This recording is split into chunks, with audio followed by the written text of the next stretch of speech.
Watch this number. Lie in a bed of ivy in somebody's grave and wonder what's that coming up through the ground. Is that a hand? No.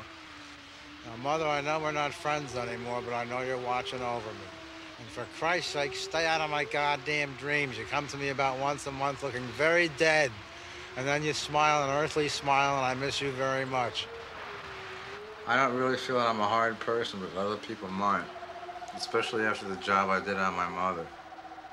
Christ, I helped my mother commit suicide. I had to freeze up like a deep freezer to keep from preventing her.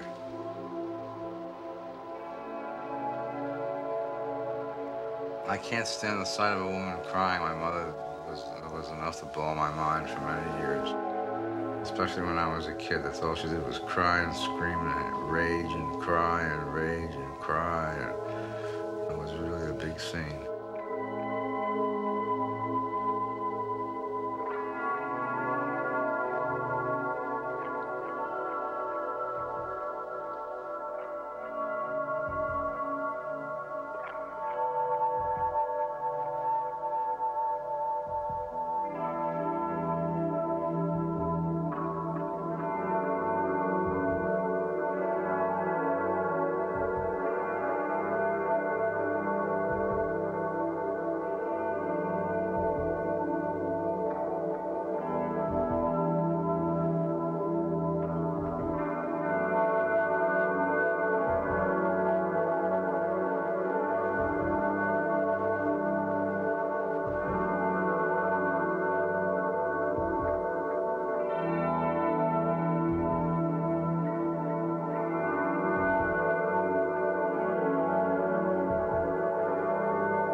Hiya, Pola. Listen, it's about 1:30 in the morning. I'm glad I got this tape instead of waking you up. That would have been a crash disaster. Now, listen, I'm feeling pretty scummy.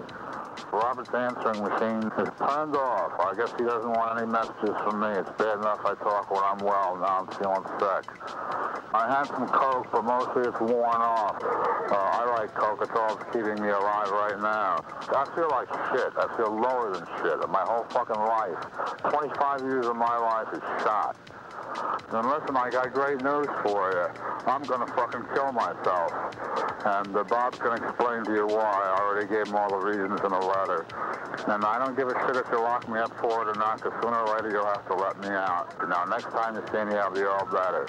So you won't know till you find the fucking body. So the stiff shows up in some hotel with a belly full of second oil and a piece of mangled meat under a subway train.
It's 9 o'clock at night, and I want you to know I didn't have any Coke all day, and it wasn't the Coke talking before. I had to face the life and loves of Alan Granville and his wasted erections for 25 fucking years. The problem is I'm turning into an atheist.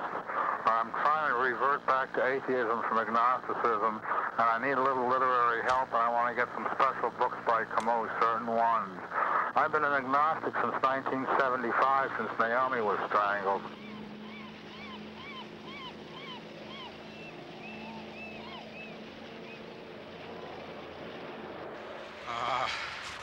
My own mother's death is what troubles me profoundly.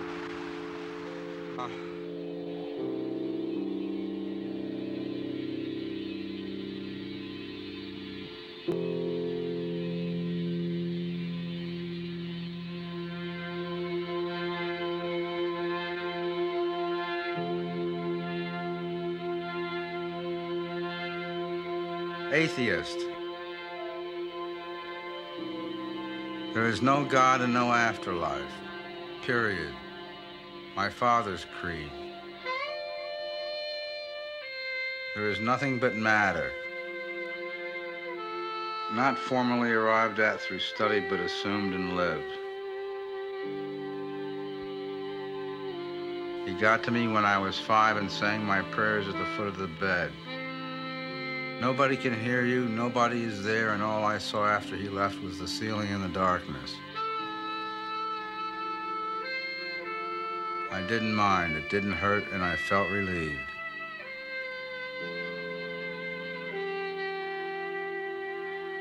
It remained so till I was a middle-aged man when the shock of personal tragedy had me reeling beyond the point madness had several years earlier.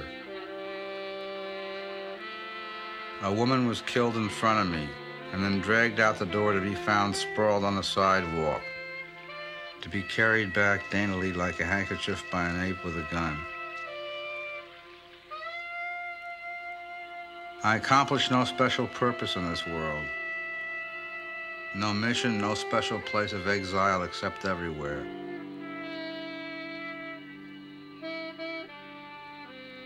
When I die, I anticipate oblivion.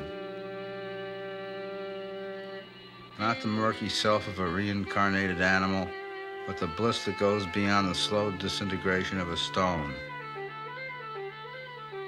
Not the hollow pit of a void, but a total and absolute removal from our dim view of the universe. My secret life is propelled towards you in letters, the same as it is in my poetry. I don't open up for just anybody. I mean, there's a lot of things I don't talk about that I can't talk about. Well, you know as much about me as Robert, almost. We're brother and sister, you know. I know you're full of shit sometimes, same as you know I am.